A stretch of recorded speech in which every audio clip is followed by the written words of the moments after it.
The Packers are going to focus on the defensive line in the 2025 NFL Draft. Hear from Indiana prospect CJ West Jr. today on Locked On Packers.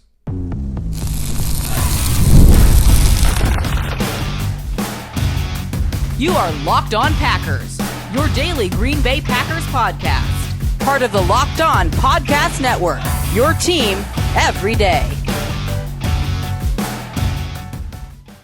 You are Locked On Packers, part of the Locked On Podcast Network, your team every day. I'm Peter Bukowski, and I cover the Packers for The Leap, a newsletter I would love for you to subscribe to. Follow me on Twitter, Peter_Bukowski. Follow the podcast on Twitter, Locked On Packers. Like us on Facebook. Subscribe to the podcast, iTunes, Spotify, Google Podcasts, wherever you find podcasts. You will find Locked On Packers, the #1 Packers podcast on the internet. And the show for fans who know what happened, they want to know why and how. Thanks to everyone who makes Locked On Packers their first listen every day. We hope you like starting your day with us as much as we like starting our day with you. Today's episode brought to you by our friends at FanDuel. Right now, new customers can win $200 in bonus bets when your first $5 bet wins. CJ West Jr., defensive tackle from Indiana, on the show today, and someone I think the Packers could have interest in the middle rounds here, third round, fourth round. I think right now I said on X and on Blue Sky that I think Derek Harmon and Kenneth Grant are the odds-on favorite. I think I said it on the show yesterday, in fact, that they're the odds-on favorites to be the first-round pick for Green Bay. But if you look at this defensive line, I think they need two defensive linemen because I don't think Kobe Wooden looks like he makes sense in Green Bay. They clearly don't want to play him. You're losing TJ Slayton.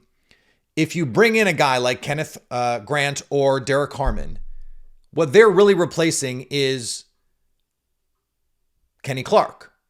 Because Kenny Clark, I believe, is going to play the nose more this year. TJ Slayton out. Well, then you still need someone to be a big body inside other than Grant or Harmon. I don't know what the future of Kenny Clark is in Green Bay. I think in 2026, some difficult conversations might need to be had, unfortunately. And if he plays great. And you put those two together and you've got a monstrous front and you've got backup pass rushers in Kenny Clark or in Carl Brooks and Devontae Wyatt. But I think you also need someone who can play the run, who can eat up some doubles and rush the passer a little bit. And I think someone like CJ West makes a ton of sense. He is a very engaging kid. And there was a day where the defensive lineman, the schedule got all messed up. I wanted to talk to Derek Harmon. We never got a chance at the combine. And I came back and I had to run. I had to run to a meeting that I had set up. And he was the only guy, CJ West was, over on the corner talking. He was the only guy out. And he was surrounded by media because there was the only guy out there. And I wish I had gone and talked to him before because this is a really fun conversation. And I think you're going to like CJ West. So let's talk to him. Joining me now, former Indiana defensive tackle CJ West Jr., potential 2025 draft pick, maybe of the Green Bay Packers. We will see. CJ, it is good to be with you right now, kind of in a dead spot in the pre-draft calendar. What does your day look like these days as you wait for the end of April? Yeah. So, after the combine and my pro day, I took, a couple days or two to kind of, beat it myself, kind of get my guidance again, kind of reflect on everything. And just kind of, step away from it all just for a couple of days, just to, get my body to be back to, at a normal state, at least for a little bit. Did that for a little bit. And then now I'm just training every day with the Indiana football coaches and stuff like that, just to kind of keep my body in shape. And honestly, just like keep my mind off of the stress and, the uncertainty and all the uncertainty that may come with, the draft stuff, what I'm saying? Just not kind of keep my head away from all the, the media and all those things, just focusing on what I need to focus on. So that's kind of what I've been up to lately. I want to get to the combine piece of this. We were talking before we came on about the weirdness of that week. Yeah. But you started your career at Kent State and ended up at Indiana. So what was the Kent State experience like? Mm-hmm. I would say I loved it from the start. It was great. There was some brotherhoods and bonds that I made that will be forever. Like some of those guys will be in my, future wedding. Like those are some of the bonds that I've made for the rest of my life, and I love those guys dearly. And it was a great time. I really enjoyed it. I got a lot of learning experiences from it, and learned from some of the best coaches. And one of the coaches that honestly is a great coach to this day, still a mentor to me, Coach Colin Farrell. He's a mentor to me, and he was huge in my development in college for me. So I made a lot of good relationships there, and a lot of memorable things that happened that I will never forget. So I really enjoy Kent State. Kent State is my second home. When you say helped in your development, what specifically are you talking about? Honestly, just bringing the violence to the game. I didn't, before coming to college, I really didn't play football for that long. I started 8th grade, freshman year in high school, so I was really new to it, and I started playing defensive line my junior year of high school. So it was all fairly new to me, and I didn't play for too long. And when I got to Kent State, Coach Farrell, he really helped me develop the violence of the game, just really focusing on that, being a violent player. Because I don't have all the measurables. I'm not 6'4", 6'3". I don't have the crazy arm length. But that's one thing that I bring to the game, is just how violent I play the game and how much effort I give out to it. I mean, look, I saw the athletic testing. You tested well. It's not about that. Like, you have tools. You're just not tall. Like, exactly. That's just and we've seen shorter. You're still like, if someone saw you on the street, they'd go, yeah, they're like, oh, he's a tall guy. But right, but for a defensive tackle, yeah, NFL tall is not regular people tall, right? But that violence, I love that idea of developing that violence. But how do you find that? Isn't that an attitude? Isn't that a mindset? How do you hone that? Honestly, it starts off just about my training. I train with that same violent mentality. When I lift weights, when I'm benching violently. When I'm running violently. So that just kind of became my mentality, and that just kind of became my aura and my persona when I played on the field, because that's just how I trained. You know what I'm saying? I trained that way, and it was pretty easy to bring, because you do that every single day in the off season. You're lifting that way, you're running that way, you're taking that mindset even into the film room. Like, it translates pretty easily on the field, and if I just live through that mentality every single day, that's kind of how I brought that on the field. But it's also a switch you have to flip. You know what I'm saying? Like, I'm a good guy. I'm a great guy off the field, but it's like it's a switch you have to flip when you put the helmet on and step between those white lines. So you just have to have the mentality and just think about that every single moment you're on the field. Is there like a mindfulness practice or music or something that gets you in that headspace, or are you able to, okay, once the pads come on, you just start to feel that pit in your stomach, the heart rate gets starts to get elevated, you just feel that adrenaline pumping? Or what is it for you that allows you it's actually really funny. Like before the game, I'm not one of those guys who just like, I got my head down, got my music on, like I'm still making jokes with my teammates, getting ready, staying loose. But then it's like, once that clock starts and that first kickoff is like, it's a switch that just automatically flips for me, and that's just how it is. Like, and I maintain that throughout the entire duration of the game. But I got a little pregame ritual, and I'll go through my warm ups. I listen to my music and stuff like that. But it's just really once I come out that tunnel and I see all the fans. I'm just taking in that deep breath and just getting all the feelings of I'm about to go to war. Like, that's my mentality when I come to that. Okay, so what led to your decision to transfer to Indiana? Honestly, I was just looking for an opportunity to play better competition year round. And Indiana was the spot. Knowing, if you know anything about Coach Signetti, he talks his talk, and he's a very confident person. He's also a very confident recruiter, and that's kind of how he approached me as well. And I'm like, I love it. And also, the fact is that, like, if you know anything about the Indiana roster, a lot of us were a group of 5 players, come from small school players that nobody really believed in. You know what I'm saying? Like, coming out of high school, everybody just always doubted us, and I'm like, these are all the guys that are very similar to me. Like, they don't all have the size. They don't all have the stars coming out of high school. And a lot of people doubted them. And I'm just like, when I stepped on the campus for that first workout, I'm like, man, these guys are just like me. And they all have the same goal in mind, just proving everybody wrong. Just going out there, just showing how much their work will translate into, playing big competition. Not all about talent. Not all about, all the stars you had beforehand. It's about who can outwork who for the longest. And that's what we did when we came, towards the season. That's how we played. That's how we approach every practice, every training session, film session. So, and that's why I really, fell for Indiana. All right, more with our conversation with CJ in just a second here on Locked On Packers. March Madness is here, and FanDuel is giving you the chance to get in on the action like never before. Right now, new customers can get $200 in bonus bets when your first $5 bet wins. That's 200 extra bucks to use on everything from buzzer beaters to Cinderella stories and even who's cutting down the nets. You got to have those 512s picked out, those 413s, 710s. You got to pick some upsets. That's where you're going to get the value. FanDuel makes it easy to back those upset picks with spreads, totals, game props. With tournament games happening almost every day, there's always something exciting to bet on. And look, you got to find a way to make these like 16 seed games exciting. A little juice can go a long way. The FanDuel app is simple. And when I win, I get paid instantly. No waiting around. So go to FanDuel.com and get in on the college hoop action all tournament long. One thing that I will hear sometimes from college players, usually off the record, not in interviews, is college is not for skill development, and that's not really what you're there to be coached to do. It's usually more motivational, and if you're going to do the skill work, that has to be in the off season. Did you find that to be true? And what kind of work did you put in, sort of extracurricularly, so that you could improve? Yeah, very similar. Like a lot of that skill work is built on throughout the off season. During the season, like you do a little things here and there, but it's like that already should be your foundation. You should already have that, and just keeping your body healthy and just motivationally with your teammates. Like we're gonna go into every game and just smack somebody in the mouth. That's our goal. You know what I'm saying? So, but like you said, that skill piece was there. But me personally, what I did, especially coming to Indiana, I came in pretty late. I came in April, so I had to learn an entirely new playbook before camp.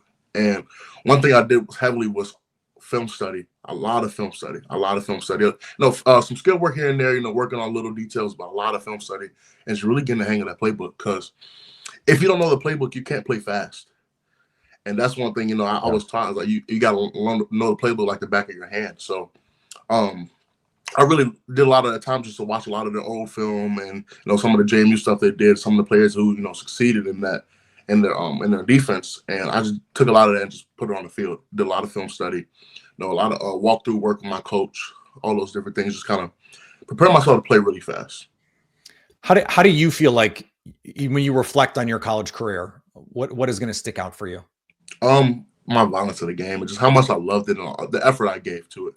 Like I just played with a passion that sometimes is unmatched, and a lot of people can't match it. And that's what I continue to do when I take it to the next level. It seems like, and this may be paradoxical to some people, but I think if you've played professional sports, if you played rec sports, it's something that I think you can associate with. And that is, you seem to have a joy in the violence, that there is something that you enjoy about, hey, let's go bang our heads. Like, let's go out and get this work. Like and I feel like to be an interior defensive lineman, you kind of have to have that mentality. Exactly. You have to have it. And it's a mentality of, I'm going to line up across from you every single time. I'm going to punch you into your mouth until you just give up, until you can't take it anymore. And then that's when I find the joy. And I'm like, I just did this to you for 3 quarters. Now the 4th quarter comes, you just can't take it anymore. And I'm just going to keep on going until you just give up. And that was my goal when I stepped out on the field. Started from play 1 all the way to, the last play of the game, just consistently being violent, punching hard, just kind of causing havoc, giving them hell every single time I lined up across from them. So that was my goal. Let's talk about the combine a little bit. It is a very abnormal job interview because you have 32 of them. You've got formal and informal, all of these weird, the medical tests, and then you got to do media interviews, and then you've got to do like the radio and the press and all that stuff, and then you've got to go do the athletic testing as well. What were your expectations going in? Did you get some advice from people that you knew, from agents, from trainers, wherever, about like, hey, just remember this as you go through the process? Yeah, I'm gonna start off with this first. As a kid, you see the combine, you're like, man, like that's something I really dream of. And just the thoughts you may have, not knowing anything about it, you're like, oh, I'm gonna go there, run, have fun with some people, that I've seen across the country and all those things. But once you really get there, you're like, man, this is a job. Like, this is real life work. Like, you're up 6 o'clock in the morning all the way to 10 o'clock at night, interviewing, doing medical stuff, preparing yourself for the actual combine, because also you still had to train while you were there. That's something I did. I still trained while I was there. So, training at 11 o'clock at night. Yeah. and then getting up early at 6 o'clock in the morning. Those are all You things see that guys running the 40 at the convention center in the hallway. Like exactly. getting ready. Yeah, exactly. So getting ready for that. But I just kept the mindset of kind of like I trained for this, I prepared for this. And it's a lot of it is more of a mental battle than it really is physical. That's the thing. You have to stay mentally strong through it all because it's hard. It's not easy. You're sitting in a hospital for 8 hours a day. And then you wake up, at 5 o'clock in the morning for a drug testing to go bench and those different things. Like it's not easy. It's all a mental battle. And you have to stay mentally sharp. And I think that's a lot of what football is. A lot of it is a mentally challenging sport. A lot is like 50-50 mentally, 50-50, physically. So how strong can you stay mentally throughout it all? How focused can you be throughout the entire process? And that's something I really relied on. That's a lot of information I got back and, advice going into the combine as well. I want to talk a little technical defensive line play here, if I can. I'll let you take the lead. You're the expert after all. But one of my favorite things to talk to defensive players about is pass rush plan, the plan at the line of scrimmage, because I don't think people realize you don't just go up there and wing it, or at least most people don't. The best players don't. Though there is some improvisation, right? You have to be able to react on the fly. But when you're going through your preparation during the week, what is that preparation like for you? What are you looking for? What are you watching? And how are you trying to apply that on Saturdays? So for a nose tackle, for a one tech, it's completely different than other positions because a lot of times you're planning on getting a double team. Right. And that's something that I have to evaluate into the film as well, and also put that into my pass rush plan. Like, hey, I'm going to get double teams most of these times, and a lot of times I'm going to be a cover guy. And just going throughout the film a week, film through the week, you have to really see which way they like to slide. One thing I focus on a lot is I'm always lined up over the center, shaded on the center. Which hand is he really strong with? Is he strong with his snap hand or is he strong with his backhand? And he's bringing that across his body. That's one thing I watch a lot of film on as well. And just trying to figure out those little details and implementing that into your pass rush plan is something I did a lot. So, if there was a center who was strong with his backhand and not his snap hand, I would attack that hand. Because if he doesn't have that hand, he's kind of lost in the sauce at that point. And then also it's just like, I'm going to get a double teams a lot. A lot of times they're going to slide to the one tech because you don't want to just leave, the one tech on the center one-on-one all the time. And I also have to, think about that because I know my three tech, hey, he's going to have the one-on-one. So now he might cut it up. He might cut inside. Now I got to cover him and fill in the spot once he crosses my face. Those different things. So it just really all depends on, schematics and, what the other team likes to do, who's the best matchups on the team and all those different things. But it's definitely different playing one tech because you're not going to just have one-on-one very often. A lot of times you're going to get a double team, then the guard's going to, after you help the center, he's going to go help somebody else out. So you just have to kind of play it by feel a lot of times. And just as the game goes, you get the feel of it, what they like to do. And, start with a lot of power, things like, okay, now he's sitting on my power. Now I can go finesse, or I can hit a cross chop here or a swipe here. So it just really all depends on what they like to do and the type of player that you are or who you're going up against. All right, still more to come with defensive tackle prospect CJ West Jr. That's next on Locked On Packers. The NCAA tournament is here, and so is the Bracket Breakdown. Locked On Podcast Network and Amazon Fire TV channels are teaming up to deliver NCAA tournament coverage like never before. Watch studio shows featuring former players and Locked On's local experts as they guide you through every upset, buzzer beater, and bracket matchup. Stream it all for free on Amazon Fire TV channel. Search Bracket Breakdown to see it all for free. It's your team every day. Thanks for making Locked On Packers your first listen. Now for your second listen, go check out Locked On NFL Draft with Damian Parson and Keith Sanchez. Now that the season is over, get the latest draft rankings, rumors, and news every day. Find Locked On NFL Draft on YouTube or wherever you listen to podcasts. Is the vibe that you got from teams that they want you to play nose tackle, or do you think teams, especially 4-3 front teams, say, hey, like let's give you some opportunities, especially in pass rush situations, be a 3-tech, penetrate, go try and win that way? Yeah. I feel like after my Shrine game, my Shrine Bowl game, that really helped kind of show my pass rush ability. Because, during the season, teams are going to do what they do. But you get a chance to really show people, like, hey, I can pass rush. I got a lot of different things. They say, hey, we could probably put you at 3-tech here. You can play a true one here. And it's, just depends on what the team needs. But I've heard multiple different things. And, I feel like the Shrine Bowl really helped put my pass rush ability on display and show that I can really get after the quarterback. I mean, this is interior pass rush right now is a premium that every team is looking for. And then if you can hold up against the run too, like I just feel like that only adds to your value. I presumably that was part of your pitch to teams. Like, hey, I can do both. I'm not just someone who's going to sit here, eat 2 on first and second down, and then watch from the sidelines on third down. Yeah, that was something I really pitched as well because I can do it. I can pass rush very well. And I had a ton of pressures, throughout the season, a ton of pressure, a ton of quarterback hits and things like that. So I can really get after the quarterback. Yeah, it's the kind of thing. Pro Football Focus had you for 19 hurries last year. You'll probably say you had more. Yeah, I definitely did. After watching my film, I definitely had more than that, but it's okay. No, that's. I mean, look, that's one of those weird stats that, like, what is a pressure, what is a hurry? Like everyone grades them a little bit different. Everyone charts them a little bit differently.